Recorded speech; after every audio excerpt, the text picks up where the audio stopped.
Hello and welcome to Newscentre. I'm Parikshit Luthra. More than 600 families in Joshimath have been impacted and over 60 families have been shifted to temporary relief centres after cracks developed in their homes have worsened in the past few days. Reports of such cracks in the Uttarakhand town's infrastructure were first reported in 2021 after landslides took place in the district of Chamoli. All 9 municipal wards of Joshimath have now been declared as landslide subsidence zones. The district administration is distributing necessary assistance funds for essential household items to the affected families. It's a painful time for the town residents as many are forced to sleep outside despite the harsh winter. They took to the streets demanding action from authorities. My colleague Santya Gora spoke exclusively to Uttarakhand Chief Minister Pushkar Singh Dhami on the action taken by the government so far. Listen in. जो पहले हुआ है उसे भी अनदेखा नहीं कर सकते। जोशीमठ के लोगों की अगर बात करें, उनका कहना है कि नवंबर 2021 में पहली बार उन्होंने वो दरक देख ली थी, पानी का रिसना देख लिया था। तब से उन्होंने स्थानीय प्रशासन के चक्कर काटे, सीएम आवास के भी चक्कर काटे। बट उनका कहना है, जो समिति बनाई गई है जोशीमठ बचाओ समिति, उनका कहना है कि उन्हें कहीं खड़ा भी नहीं होने दिया गया। उनकी बात सुनना तो बहुत दूर की बात है। नवंबर 2021 की बात है ये, तब से वो कोशिश कर रहे हैं। पूरे 2022 में उन्होंने कोशिश करी, ऐसा उनका कहना है। अब हम लोग 2023 में हैं, तो क्यों राज्य सरकार ने उस वक्त ध्यान नहीं दिया? शायद स्थिति इतनी गंभीर होने से पहले लोगों को हम लोग इवैक्यूएट कर पाते हैं। नहीं, देखिए, अभी इस प्रकार के प्रश्न उठाने से मैं समझता हूँ कोई वो नहीं है। अभी तो इस समय हमारी सबकी प्राथमिकता ये होनी चाहिए। मैं उन समिति के लोगों से भी मिला था और सभी से हमने कहा कि अभी सब लोग एक टीम भावना के रूप में आकर अभी काम करें। बाकी जो इसका विश्लेषण है वो हम लोग स्थिति ठीक हो जाए, सब लोगों को हम बचाव कर पाएँ, उसके बाद हम स्थितियों का विश्लेषण करेंगे। और ये केवल जोशीमठ शहर ही नहीं, अभी जोशीमठ की घटना आई है, लेकिन जोशीमठ के साथ साथ जितने भी इस प्रकार के शहर बसे हुए हैं, सभी का देखना पड़ेगा कि कितना वेट इसमें धारण हो सकता है। सरकारें चाहे किसी भी पार्टी की हों, वादा करती हैं, लेकिन जब उसको इम्प्लीमेंट करने की बारी आती है तो वहाँ पे प्रॉब्लम, वहाँ तक दिक्कत वहाँ आ जाती है। अब देखिए, मैं अगर बहुत पीछे जाऊँ तो 2013 के फ्लैश फ्लड्स की बात कर लेते हैं। उसके बाद भी उस वक्त भी बहुत दावे उस वक्त की सरकार ने किए थे। अब मैं आपकी सरकार की बात कर लूँ, पिछले साल भी जो एवलांच आया था, उस टाइम पर भी एक्सपर्ट्स ने बड़ी सारी सलाह दी थी। कंस्ट्रक्शन वर्क को सोच समझ के किया जाए, ये बार बार पिछले कई सालों से एक्सपर्ट्स कह रहे हैं। लेकिन चाहे आपकी सरकार हो, चाहे आपसे पहले की सरकारें हों, कोई भी इस पर ध्यान देता हुआ फिलहाल उत्तराखंड में नज़र नहीं आ रहा है, क्योंकि एक्सपर्ट्स रिपोर्ट दे चुके हैं कि कितनी बार मना करने के बावजूद भी कंस्ट्रक्शन वर्क ना सिर्फ चल रहा है, बल्कि बढ़ता भी जा रहा है। और ये खतरा और भी जगहों को हो रहा है उत्तराखंड में। नहीं, देखिए, ये कहना बिल्कुल गलत होगा कि सरकारें इस पर ध्यान नहीं दे रही। हम लगातार एक बात मैं कहता रहा हूँ। तो जोशीमठ के लोग कह रहे हैं कि उनकी बात पे ध्यान नहीं दिया गया 1 साल तक। मैं आपकी बात का जवाब दे रहा हूँ। देखिए, इस प्रकार की चीज़ें कहना ठीक नहीं है और ये इसको इतना ज़्यादा वो करने की आवश्यकता भी नहीं है कि हम हमेशा से कहते आए हैं कि इकोलॉजी और इकोनॉमी दोनों का संतुलन हो। और स्थानीय लोगों की वहाँ पर चूँकि सीवरेज का काम होना है, काम बीच में रोका गया, वहाँ पर जो है जो हमारा ड्रेनेज का काम होना है, वह काम भी हमने तत्काल रूप से करवाने का भी निर्णय लिया है। जो भी चीज़ें उसके लिए खतरे की हैं या जिन कारणों से ये हो रहा है, मैंने कहा कि अभी कह पाना जल्दबाजी होगा कि किन कारणों से आया है। एक बार रिपोर्ट आएगी तो उस पर हम लोग पूरी तरह से सख्ती से काम करेंगे। And joining me now to take this discussion forward is Dr. Kalachand Sen, Director of Wadia Institute of Himalayan Geology, and Anjul Prakash, author at the Intergovernmental Panel on Climate Change. Thank you very much for joining us on CNBC-TV18. Dr. Kalachand, this was years in the making. Even in 1978, the then collector MC Mishra had warned about rampant construction in the area and what construction in the area could do to this landslide-prone zone. Give us a sense of how bad are things currently. You see, it was 1976 Mr. Committee report. And what we are talking today, this was also mentioned into the report. And one, the authority, one, the people didn't. And everybody knows that the town Joshimath has been built up or developed over a moraine or some sort of loose material or some sort of debris that was caused by maybe a few thousand years back. There was an earthquake that created some sort of landslides, and over the debris that the town was big. This was mentioned there in. Even in 1886, there is one Himalayan gazetteer where Atkins also mentioned that Joshimath has been progressing or developing over a landslide subsidence zone. So this was known long back, and time to time this area was assessed. This area, the report was submitted, and but problem is coming that when we look into Joshimath, particularly this is a gateway to entry to the Himalaya, whether you go to Badrinath or Hemkund Sahib Shrine or Oli or some sort of trekking or some sort of, there is beautiful valley of flowers. People go there and halt in Joshimath and then go different directions. This has also been place of strategically important. So from different angles, pilgrimage, tourist, even strategic, there are a lot of developmental activities, even there are a lot of rivers flowing around this Joshimath town there, and subsequently to exploit the green energy, a lot of hydropowers have been projected. So this has been done, and we know that all the developmental activities, we also know that it has been, the foundation has not been very strong. This was in the loose sediments. And in course of time, because of the people's some sort of income and people's some sort of other people commercial point of view, this has grown rapidly compared to other Himalayan town or Himalayan or some sort of hilly town into these entire Himalayan regions. Right. And us also know this is also a seismically and tectonically very active. And 1999 in the Chamoli, we have earthquake 6.8 magnitude. Before that, 1991. Okay. So keeping into all this, we always see that this region is seismically active. This region because the city also has been developed in the slope at a 6,000 feet height that Joshimath situated. Okay. And Dr. Galachand. Yeah, please. Dr. Galachand, I will get in more from you. Let me also get in a word from Dr. Anjal Prakash. You've thrown some very important light on the historical background about the vulnerability of this zone. Dr. Prakash, you have written very recently that it's not just this area, Joshimath, but the entire stretch from Chamoli to Joshimath has been facing disasters over the past few decades. In fact, there were 23 natural disasters in Uttarakhand in 2021, according to some reports, and 308 lives were lost, according to a recent piece by you. Give us a sense of how this is not just limited to Joshimath, but there are several such vulnerable zones which have been neglected over the years by successive governments. Yeah, thank you so much, Parikshit.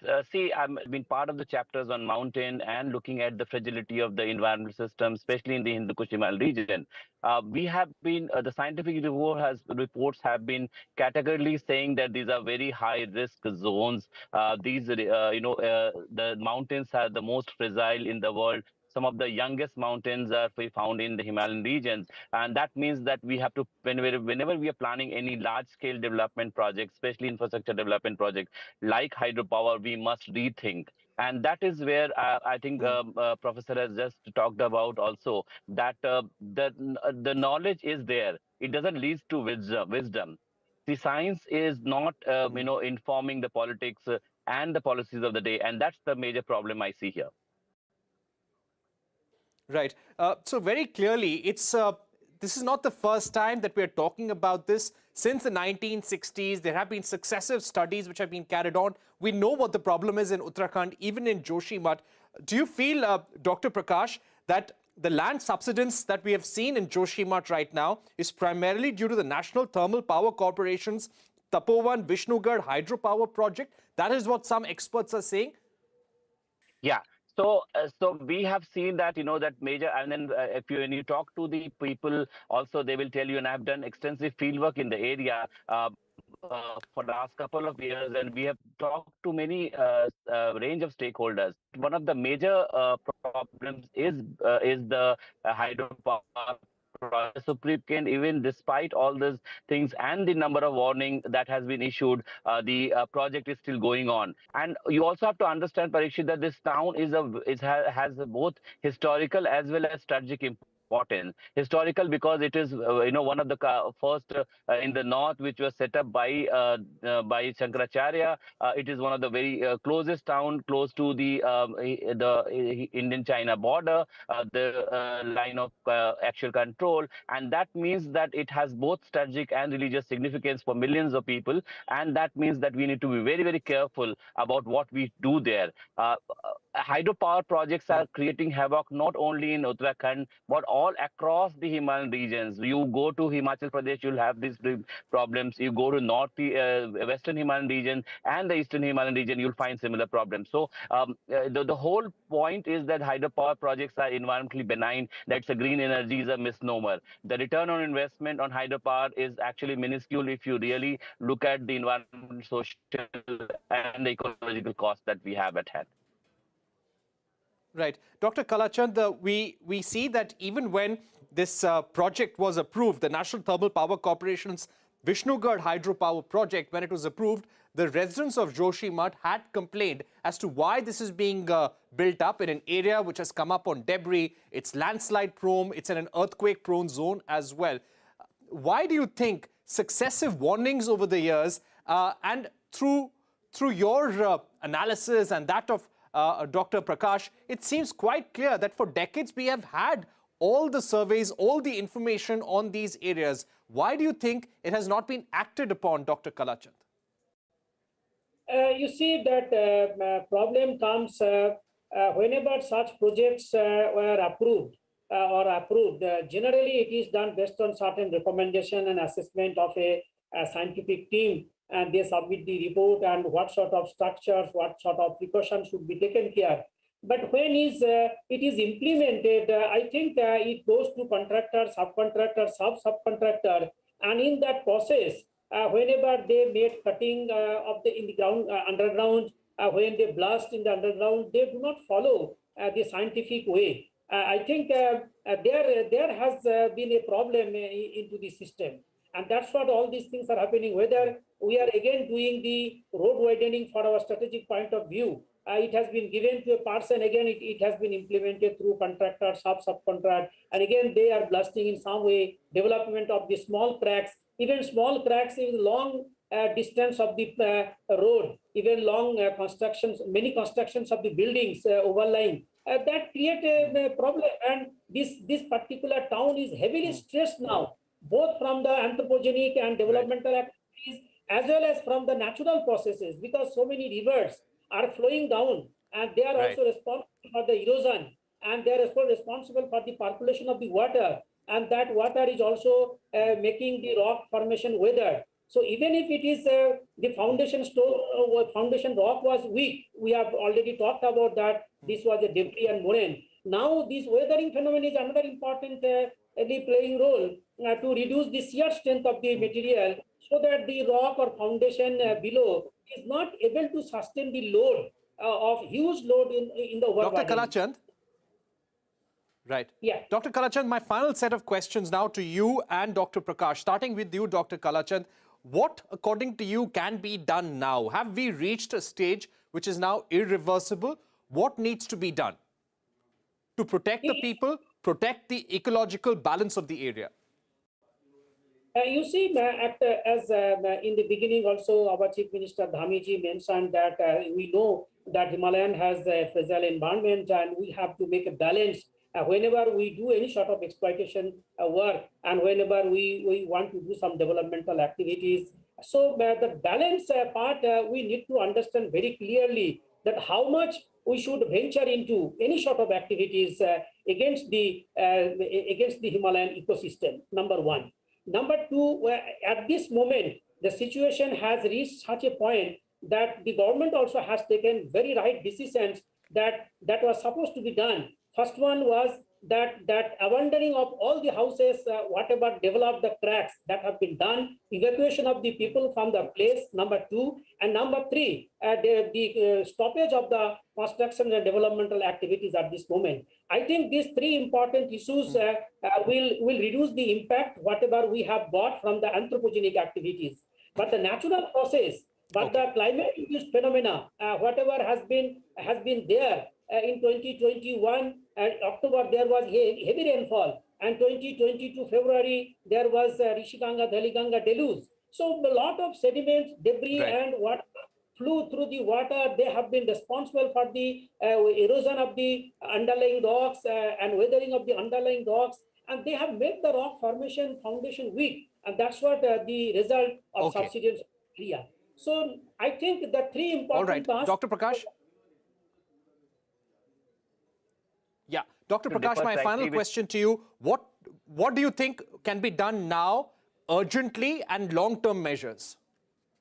So I'll focus on 2 things apart from what Dr. Kalachand said. First is to evacuate the people and bring them to a safe zone and give them a dignified way of living. I think the problem for rehabilitation of these people also that they are thrown into a place where they have no access to basic sanitation, water, and all these issues. So that has to be taken care of. There are 20,000 people, 4,000 families involved in this one. We must take care of them. That's number 1. Second is that all the hydropower projects and the infrastructure project which is going on in Uttarakhand, and not only in Uttarakhand but entire Himalayan region, needs to be reevaluated project by project. And that is where I think the major problem lies. And that's where I differ slightly with Dr. Kalachand, is that these issues are known to the politicians of the day, even after undermining the scientific report, when these projects get sanctioned, we know why is it so. There is a huge rent-seeking process which is involved in this process, and that's why these projects get sanctioned in such a Himalayan, such a sensitive zones, at the cost of your immediate environment, at the cost of cultural sensitivities which is involved, at the cost of strategic issues that are involved here. So I say that please re-evaluate the projects and bring sanctity to the situation. Over to you. All right. Thank you very much, Dr. Prakash and Dr. Kalachand, for joining us with your views on a terrible tragedy that is unfolding in Joshimath. Let's hope that the people who have been evacuated get a dignified way of living and a dignified place to stay as well. We're heading into a short break, but coming up on the other side, an exclusive interview with Ather CEO Tata Motors on the company's growth estimates, electric two-wheeler market, and much more. Welcome back to Newscentre. Electric vehicle company Ather Energy saw 5-fold growth in 2022 and is expecting an even brighter 2023. My colleague Danish Anand caught up with Ather Energy's co-founder and CEO Tata Motors in Bengaluru on the updates to the Ather scooter, product pipeline, and their strategy for 2023. I think 2022 beat everybody's estimates about how the industry will grow, including our own estimates. We didn't imagine that we'll end up growing 4 or 5 times like we did last time.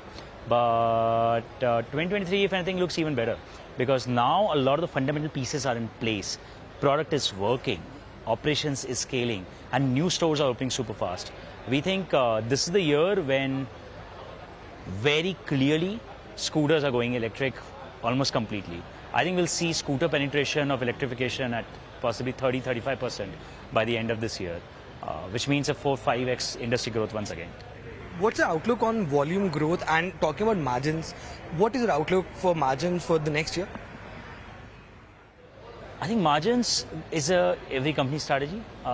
We've been very clear with our margins. We want to sell profitably. We want to make sure we're building a very, very sustainable company. Otherwise, you can't create long-term value in India. But I think customers have been very receptive.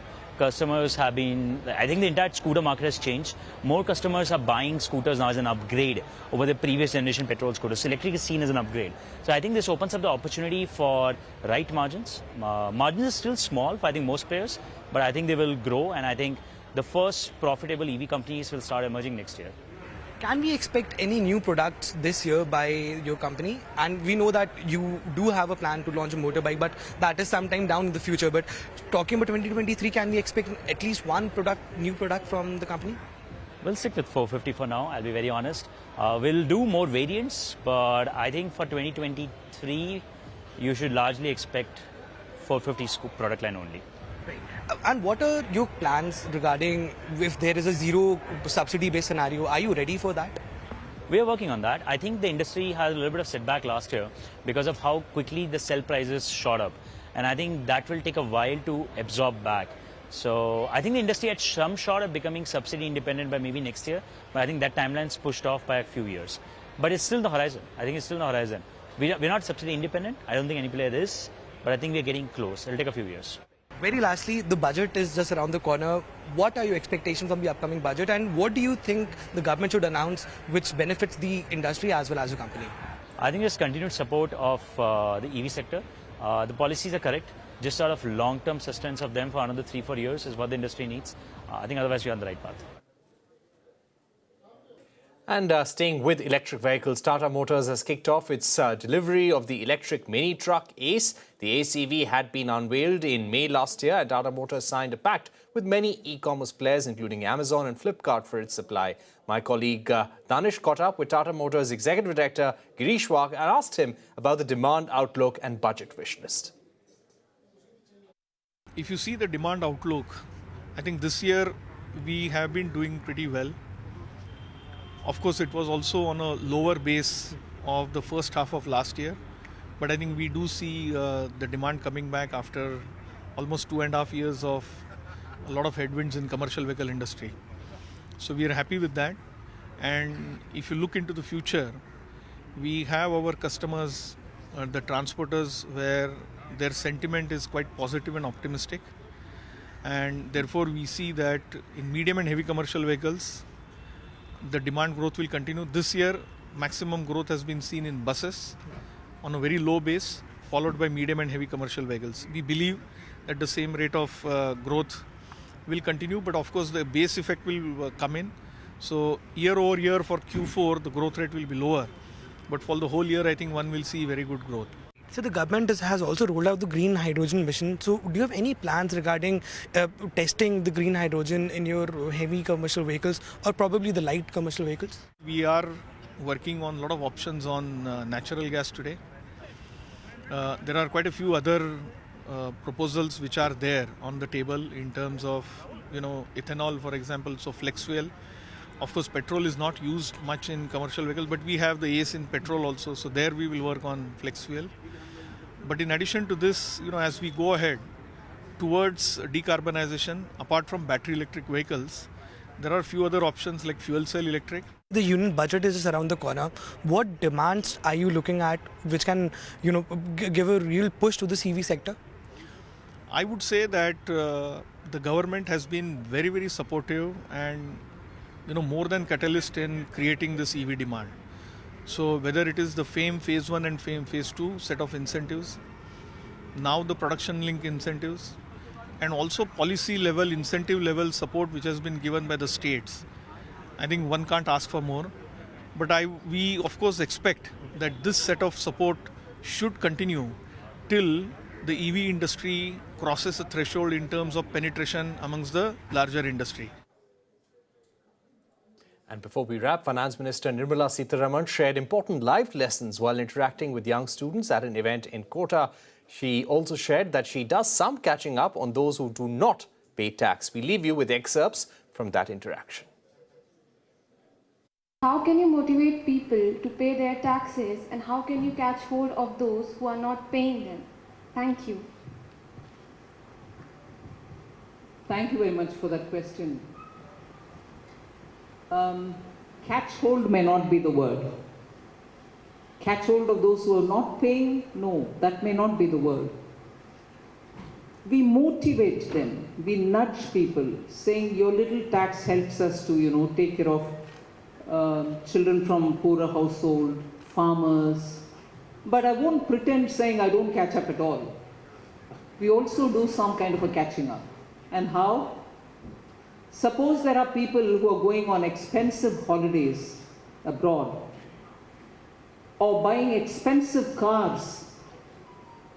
At the point where they buy their tickets or at the point where they buy the car, we take a small minimum percentage of tax deducted at source. Ma'am, जब से मैं यहाँ पे आई हूँ बहुत सारे ups and downs आए हैं, कॉन्फिडेंस कभी एकदम लो हो जाता है, बहुत प्रॉब्लम होती है. You should be the last person to be tensed. Yeah, you're getting up to say, look, ups and downs. The moment you have recognized ups and downs, that's half the bridge crossed. I'm honestly telling you this. I'm honestly telling you this. And if I were to be closer to you now, I would have given you a huge hug. Honestly.